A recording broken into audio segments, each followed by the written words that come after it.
a double decker. It's a different section. It's a different section, it's the same bus. Because an organization, the bus represents the total organization. So we don't have a garage. Yeah. But it was a good idea.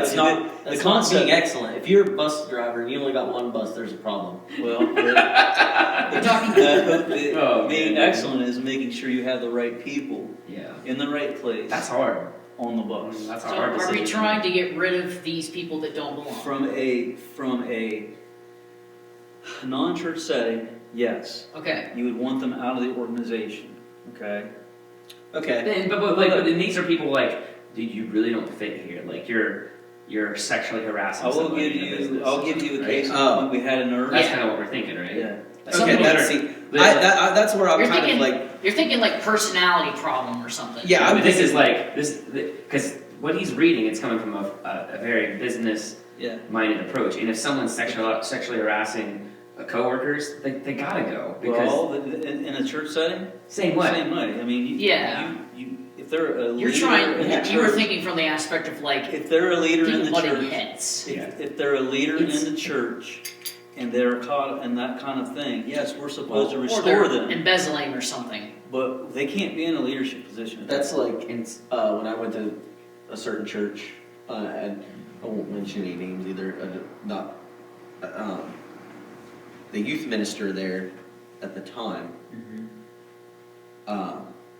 got in trouble for soliciting a minor for sex, and it wasn't actually a minor. It was a setup. He got caught like having an online conversation, and then it was actually a police officer doing sting operations to try to get people, and they busted him. And okay, then you think to yourself, yeah, he messed up. He's in trouble too. He had to go to jail. You know, all this stuff. He's got to understand that from a place of excellence, he can no longer serve that role. Right. Can he still go there? Yes, because absolutely 100% everyone is going to want him to continue to go there because he has an issue. We all have issues. That's why we're all going there. Right, and it's restored. But you don't trust him. But you don't give him that role anymore. You completely take that away. Right. And so that's an aspect of it. But the other aspect of it, that maybe they just don't fit on the encounter team. So like they come in grumpy all the time, and they're just being rude to people. So like, don't put Phil on the encounter team. All right. Grandpa? Yeah. Anyway, sometimes he can be really if they don't fit on the really encounter, Joe, stop. If they don't fit on the encounter team, maybe they fit on the creative team. Yeah. If they don't fit on the creative team or the encounter team, maybe they fit on one of the other teams. Forward Impact or Forward Impact. Spiritual team. Yeah. So we've got these 4 teams, or 5, whatever it is. Maybe by chance they fit in one of those. Just kind of. Or maybe it's not the team, maybe it's position. So you were talking about the bus garage? Yeah. Just keep it on one bus. Right. Yeah, it's like it's the same principle. Right. He was right. It was spot on because that's where I was trying to take us. Yeah. We cannot. I mean, unless somebody is doing something evil and illegal and such, we got to do what we can to restore them. Yeah. And even if they find themselves in a fault, the Scripture tells us, you that are spiritual, go to that one and restore them in the spirit of meekness. Here's the thing with Jesus.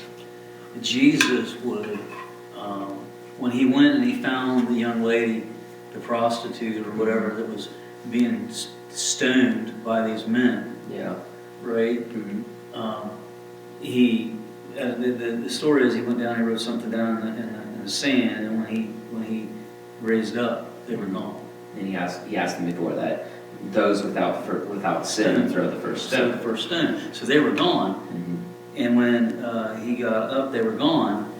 And he said to the young lady, "Where are your accusers?" She said, "Well, they're not here, Lord." great, then go Neither and do sin. I condemn you. You Go know, and sin no more. So here's the thing, the caveat with what you're saying is, Jesus, yes, he was full of grace and he forgave people, but he also instructed them afterwards Yes. to go and sin no more. I'm not going to condemn you, go and sin no more. So there's your, Yeah. Listen to this. It's because grace leads to greatness. yeah, Grace leads to greatness because we think about grace as just forgiveness, but grace gives us an opportunity to become great. When we realize how much we've been forgiven, then Jesus brings the commandment after the grace. Step it up a little higher. Don't do this anymore. Don't be back in the pit getting ready to stone again. Like, I'm giving you a way out. Let's move up. The beauty of it is when we fall down, he comes to us again. He's like, all right, let's try again. And eventually, personally, from my perspective, I've seen that God will just get you, eventually you get to the point where you're like, okay, I'm ready to grow up a little bit. I'm tired of just staying in this position. I'm ready to move on. I'm ready to come up a little higher. so we know what it means to have the right people on the bus, the wrong people off the bus, or move to a different area on the bus. But there's value in, we're looking at somebody who's on the bus, right? But they've got so much value. Can we do what's necessary to provide for them an area to grow and become someone who doesn't really fit on the bus right now? They've got great qualities. But as a leader, especially in the church, you can't just wash that off. They may have some value that you can help them grow in a certain way and be able to find that place where they do fit. We have to remember the ultimate goal here. It is, do we want people in this church? Do we want to have a house full of people, Yeah, absolutely. Yeah. But we have to remember, this may not be that place for everyone. Right. Maybe Steve Harrop's church might be a better fit for someone. The idea is not to just make people come here. The idea is, granted, you want that. We want to grow our church because what we're doing is a mission, it's a calling, it's whatever. But every once in a while, you are going to have those people where they might not receive a message as well from the four of us as they could Steve Harrop, or he might be able to help them get on their bus. Right. There might be another bus that they can fit on. And so one of the aspects of that we can, maybe they move to a different area, so we're going to connect them with another bus. Yeah, bringing connection. It's like if you ever leave a church or whatever and it's a really hurtful experience, I don't think we ever want to have that happen, that freedom cry, for someone that just really doesn't feel like they fit anymore. Let's set them up and say, well, here's some other places. I think that, if you really don't feel like you fit in here anymore, I want to help you find a place to go. And then so that what happened to you guys doesn't happen to someone else. Yeah, and then you're bridging the gap between churches, which is what we want to do because we're one body. Right. That's the problem. That doesn't happen. That's what I'm saying. And then the other thing that happens, I think, with what you're kind of saying is that, and I won't belabor this point, but that we have people that have value and skills, but they're not being used. They have no place. So we have to see those people. We have to be cognizant of those that aren't being used, that might want to, and have those valuable skills, and go to them and say, what do you think you can do? Where do you want to be? I'm going to follow up with you on that. Like throw the question in a way, like, how do you want to get involved? Because maybe there's something that we're completely missing. And they're meant for that, but we've never started the conversation. So the way that happens, organically, is somebody walks up to me and says, hey, I really want to be able to go out and work in a nursing home. And I got this idea here, this is how we're going to do it. I'll say, you know what, that's a really good idea. Would you be willing to run that or take ownership of that? Yeah. Then at that point, you've got something. Now you've created a new ministry opportunity, a new team. You've done that to me. Yeah. But then like, but it wasn't without direct, what's the word I'm looking for? Organization between the two of us, like, it would not be something that was done purely myself. Right. Like, you would be advising or with me, helping me do something, Right. but like, But you're my inspired idea leadership. was what, yeah. Yeah.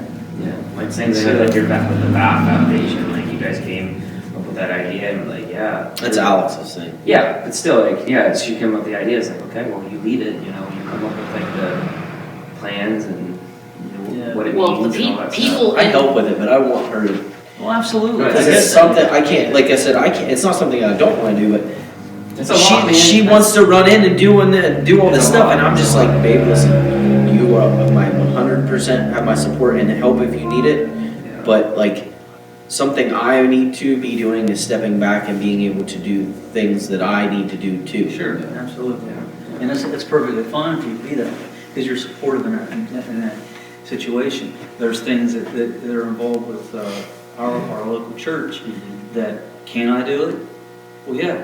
Yeah. Heck, I can lead worship. I can run do the audio and the screen up there. I can do the nursery. I can do, you know, the children's church. I can do the greeting. I can do it all. Yeah. But the question always is, what are you great at? What do you want to be great at? Find that one thing and become great. Yeah. You play an excellent role. Hey. You know what I'm saying? And find that one thing. I'm a leader. First and foremost, the thing that I do is I lead. Yeah. Now, a part of that leadership is it's the teaching and the preaching. It's the mentoring other people, Yeah. helping them grow. Yeah. Can I do all those other things? Yes. But I need to figure out where my wheelhouse is. I think a lot of us are in that boat Yeah. Yeah. of trying to fit our niches in. We're all good at a lot of things. Yeah. But just find that one Find thing. it. Well, here's the thing, okay? We're all a leadership team. Okay? To be honest, this is the one thing we need to be excellent at. Yeah. Mhm. Because all that other stuff is fine to be, it's just But we're being the leadership team So, needs to be excellent.